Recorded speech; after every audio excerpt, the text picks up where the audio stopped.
qui est un grand intellectuel et qui a choisi, ancien d'Oxford si je ne me trompe pas, et qui a choisi de résider à Paris.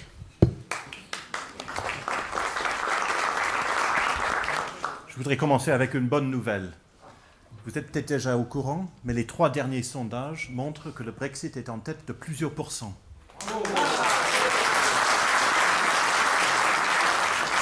La courbe a été peut-être inversée, car pendant longtemps, c'était le camp pour le maintien dans l'Union européenne qui était en tête.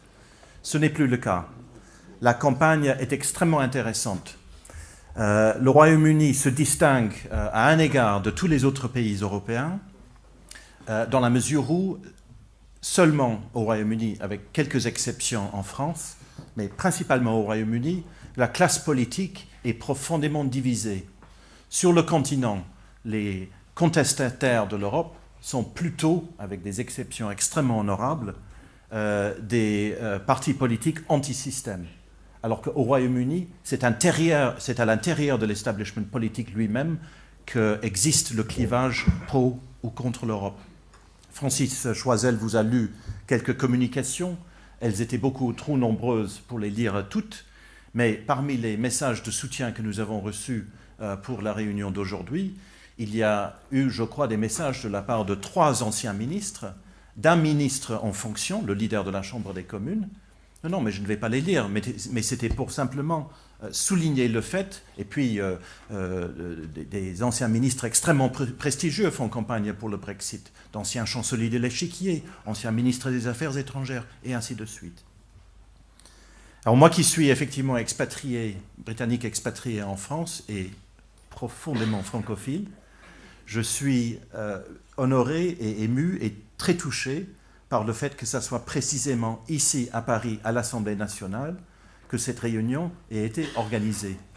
Et je pense que c'est un symbole très fort de quelque chose qui unit nos 2 pays.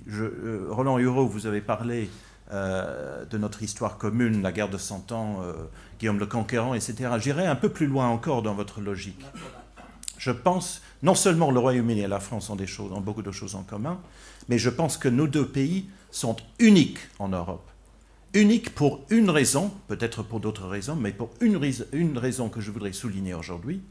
Nous sommes les seules nations en Europe occidentale, c'est-à-dire je fais abstraction de la Russie, mais avec la Russie, nous sommes les seules nations où le concept de nation est sorti indemne de la Seconde Guerre mondiale. Le concept de nation a été fatalement blessé dans tous les autres pays européens, pour des raisons évidentes en Allemagne et en Italie, et dans les autres pays, parce que, ils ont simplement été battus. Alors qu'en France, comme au Royaume-Uni, c'était ceux qui croyaient à la nation qui ont remporté la victoire. C'est un point absolument fondamental. D'ailleurs, je me plais souvent à rappeler aux Français, peut-être le savez-vous déjà, que si le général de Gaulle a fait son appel le 18 juin 1940 à Londres, pourquoi ne l'a-t-il pas fait le 19 et le 20 ? Il n'a fait aucun appel. Il est sorti du studio le 18 juin. Il était accompagné par le général britannique Spears. Le général Spears, qui était dans la Maire française, parlait parfaitement français, a dit « Est-ce que vous allez parler demain, mon général ?» De Gaulle a répondu « Je parlerai tous les jours ». Mais il n'a pas parlé le 19 ou le 20, parce que Jean Monnet, à cette époque-là, avait des fonctions au Foreign Office. Il travaillait pour le ministre des Affaires étrangères, Lord Halifax, dont dépend la BBC, dont dépend le service mondial de la BBC. Et Monnet est intervenu auprès du ministre Halifax, l'architecte de l'apaisement, l'architecte de Munich, qui était toujours au cabinet, toujours au pouvoir, pour empêcher à ce que De Gaulle parle le lendemain et le surlendemain. Et ce n'était que quand Spears a appelé Churchill, qui était dans sa résidence à la campagne, pour le prévenir de ce fait, que Churchill a pu renverser la décision. Donc nous voyons que Jean Monnet, qui à l'époque déjà ne croyait plus à la nation, voulait tuer l'épopée gaulliste dans l'œuf. Et je remercie donc d'autant plus Nicolas Dupont-Aignan. Nicolas, cher Nicolas, vous allez, je sais, à Londres pour le 17 et le 18 juin. Vous allez, je pense, déposer une gerbe. Est-ce que vous serez le seul député Très bien. Nous avons les deux honorables. Voilà.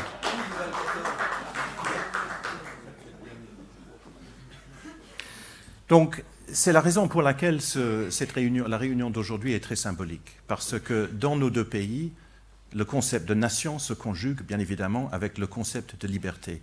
Et ce réflexe, qui est très profondément enraciné dans nos deux pays, est unique en Europe, je le répète.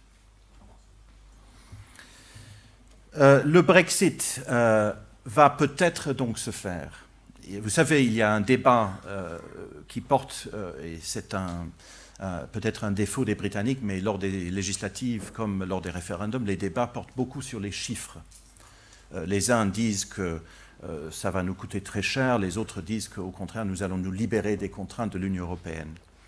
Roland, vous avez dit une chose, vous avez dit une énormité, vous avez dit que l'Europe ne coûte pas très cher aux Britanniques. Excusez-moi, ça coûte aux Britanniques 350 millions de livres par semaine. Ça nous coûte 50 millions de livres par jour. Comme la France. Je crois que ça coûte un peu moins à la France. Ça coûte des sommes absolument colossales. Bien sûr que nous n'avons pas l'euro et nous en sommes très contents. Bien sûr que nous n'avons pas Schengen et nous en sommes très contents. Mais on ne peut pas dire que cette Europe ne nous coûte rien. Au contraire, étant le deuxième contributeur net dans l'Union européenne, cela nous coûte beaucoup.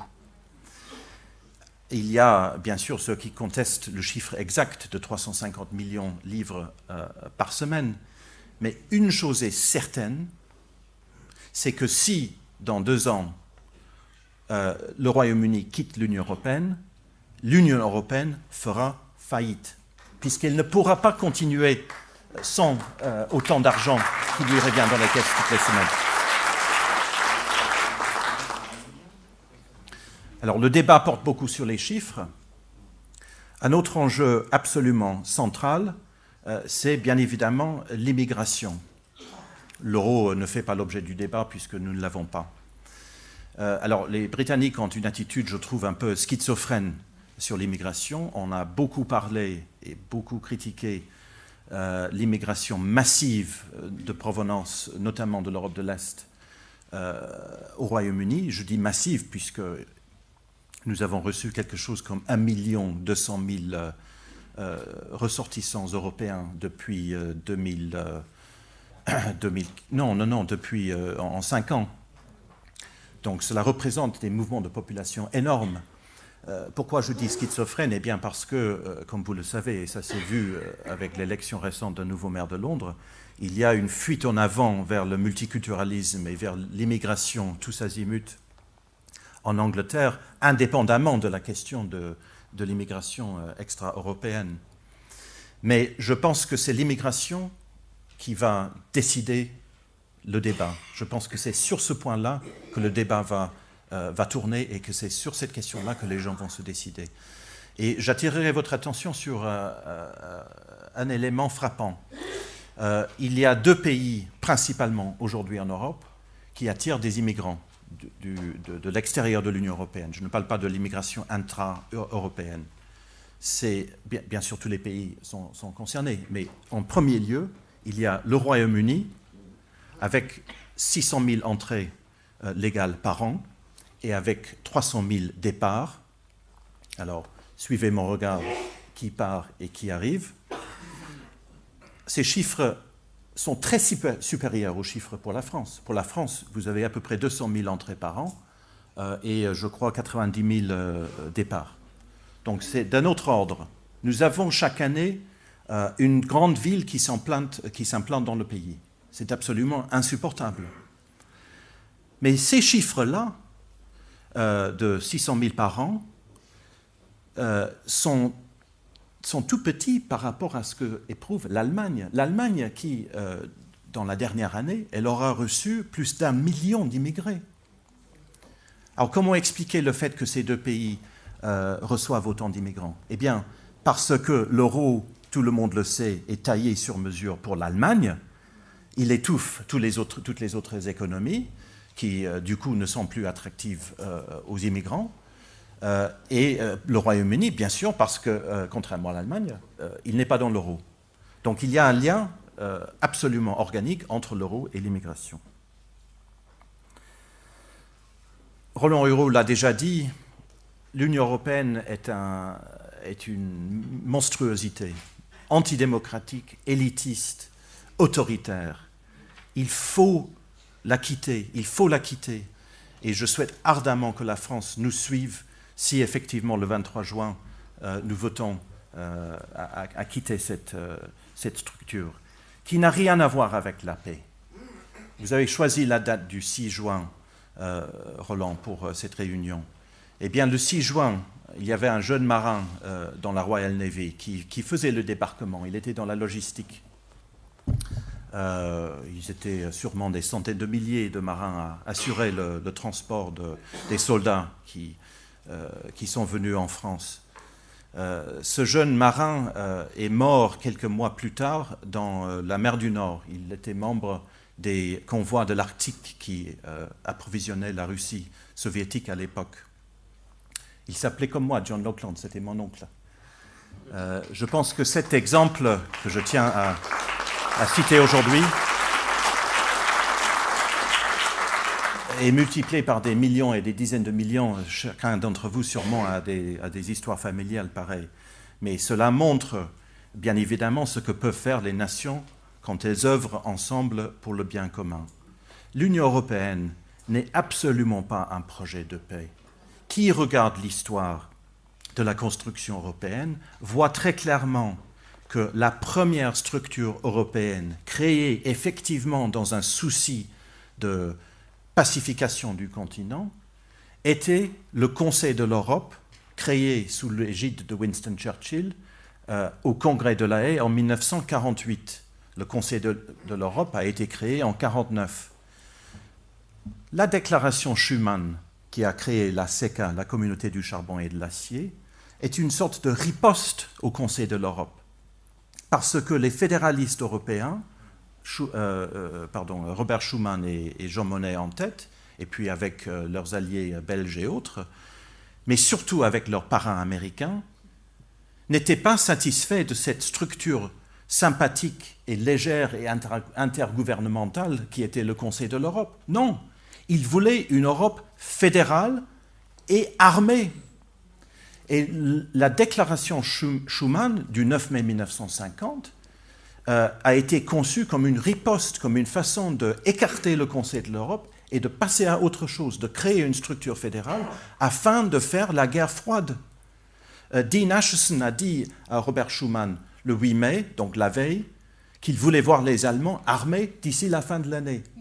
Et c'était ça le but de l'opération. C'est pour ça que le plan Pleven a été annoncé en octobre 1950, quelques mois à peine après la création ou après l'annonce de la création de la CECA. Donc dire que cette structure européenne a été faite pour créer la paix en Europe, là où la paix existait déjà depuis 5 ans, est un contresens total. L'Union européenne trouve ses racines dans la guerre froide et c'est une des raisons pour lesquelles elle est l'un des instruments aujourd'hui de nos malentendus avec la Russie. J'ai eu le malheur, il y a quelques années, d'assister au congrès du Parti populaire européen auquel appartiennent les Républicains. C'était à Bucarest, en Roumanie. Et en arrivant de l'aéroport, il y avait partout des affiches annonçant ce congrès. Et le slogan pour ce congrès, c'était, début de citation, 3 points, et la réponse, c'est plus d'Europe. Fin de citation.